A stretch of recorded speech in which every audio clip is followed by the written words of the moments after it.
Bonjour, nous sommes toujours sur le Salon des entrepreneurs Lyon-Rhône-Alpes 2013.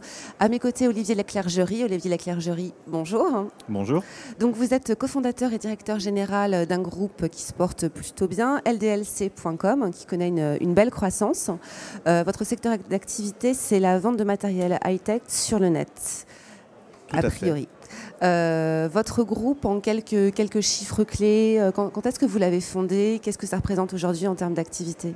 Alors, ldlc.com, le groupe LDLC a été fondé en 1996, il y a 17 ans, ce qui paraît très vieux dans le monde du e-commerce. Vous êtes un dinosaure du web, en fait. Oui, dinosaure du web, par l'âge, peut-être pas par le poids, j'espère. Ni l'un ni l'autre. Mais le poids de l'entreprise peut-être quand même, puisqu'aujourd'hui, effectivement, on a beaucoup grandi. Et aujourd'hui, on a franchi le cap des 200 millions d'euros de chiffre d'affaires, 340 collaborateurs. Donc c'est une expérience qui a déjà 17 ans, mais qui nous a fait passer par beaucoup d'étapes et qui a transformé l'entreprise déjà de nombreuses fois. Donc vous faites partie quand même Ils ne sont pas si nombreux, ceux qui se sont lancés au début du e-commerce et qui ont su grandir, rester indépendants et puis sans cesse renouveler leur modèle. C'est ce que vous faites, je crois, avec l'ouverture aujourd'hui de boutiques en vrai. Oui, on a effectivement toujours été à l'écoute des évolutions du commerce. On a senti l'arrivée du e-commerce en observant autour de nous, en voyant aux États-Unis ce qui se passait, ce qui nous a permis de nous lancer très tôt. Mais ce n'est pas parce que l'entreprise a grandi et qu'aujourd'hui elle représente une taille certaine qu'il ne faut rien faire. Donc on est passé par des étapes, tout d'abord la vente aux particuliers, puis la vente aux professionnels. Et aujourd'hui, on a ouvert des boutiques en 98, en 2006, à Lyon et à Paris. Et aujourd'hui, on constate que la technologie est maintenant dans les poches des gens grâce aux smartphones, grâce aux tablettes. Donc en fait, les personnes consomment différemment. Et c'est cet élément-là pour nous qui est important et qui fait dire que les modèles de commerce sont encore en train d'évoluer. On n'est pas arrivé au bout du bout. Et l'opposition qu'on a pu avoir entre le e-commerce et le commerce traditionnel est en train de disparaître. Parce que le commerce de demain, c'est un commerce allié qui va savoir répondre aux besoins du client. Et le client, il peut commander maintenant n'importe quand. Il commande de chez lui, dans la rue, il passe à côté d'une boutique, il veut voir la disponibilité de stock, il veut réserver en magasin de chez lui pour aller le chercher quand il profitera de passer. Voilà. Il veut faire ce qu'il veut, il ne veut plus de contraintes. Et la seule manière de répondre à ce nouveau désir qui arrive par la technologie, eh bien, c'est de créer le cross-canal. C'est donc l'association des magasins, du physique et du web. Ce qu'on a opposé longtemps va devenir allié et va créer une nouvelle force et un nouveau type de commerce.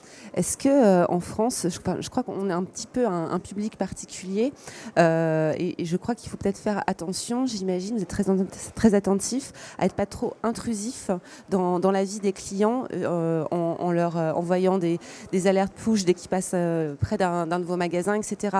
Vous travaillez, j'imagine, pas mal sur le sujet. Oui, affiner, là, quand je parle véritablement de l'outil dans les mains du consommateur, ce n'est pas en lui imposant le contenu qu'il a sur son outil, mais c'est bien en utilisant l'outil au moment où lui en a envie. Oui. Donc ça, c'est quelque chose de très important parce qu'effectivement, la contrepartie d'être localisable, d'utiliser des outils technologiques sur soi constamment, c'est que des gens aient envie d'utiliser les données pour vous pousser constamment de l'information et que vous arriviez, comme le mail à son époque, à une situation de saturation. Donc aujourd'hui, nous, au niveau de l'entreprise, on ne croit pas à ces aspects de très pushy. Et on pense que demain, le consommateur, il va pouvoir filtrer, mais ça n'empêche pas qu'il ait envie d'utiliser les produits qu'il a dans les mains. Donc il faut simplement accepter de lâcher prise et lui laisser l'utiliser quand il en a envie. Alors, vous avez su, comme vous le soulignez tout à l'heure, renouveler constamment votre modèle, sentir les tendances et puis adapter votre entreprise à ces tendances. Même si vous n'avez pas de boule de cristal, quels sont les secteurs aujourd'hui sur le web où on peut justement se lancer? Où est-ce qu'il y a des clés pour faire du business sur le web aujourd'hui? Ça peut être une des pistes, le cross-canal. Hein. Je pense qu'il y a des clés un petit peu partout, très honnêtement. C'est une question où il n'y a pas de réponse arrêtée, parce que sinon ce serait trop facile et tout le monde se précipiterait vers l'endroit magique. Mais ce que je vois aujourd'hui par expérience avec le e-commerce, c'est que lorsqu'on a créé l'entreprise, déjà vendre sur Internet, ça semblait un petit peu bizarre, parce qu'il n'y avait quasiment personne sur Internet. Puis ensuite, on a dit, mais bien sûr, sur Internet, on ne pourra vendre que des produits technologiques, parce que c'est ce qui va bien. Puis ensuite, on a dit, mais en fait, on peut vendre aussi des vêtements, puis on peut vendre des chaussures, puis on peut vendre de la nourriture, de la viande, par exemple. Viande, donc du poisson.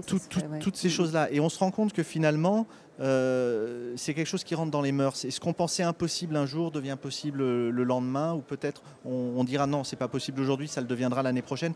Donc je ne pense pas qu'il y ait de modèle particulier. Il y a plein de choses qu'on n'a pas encore découvertes, qu'on n'a pas encore testées. Il faut simplement sentir le bon moment.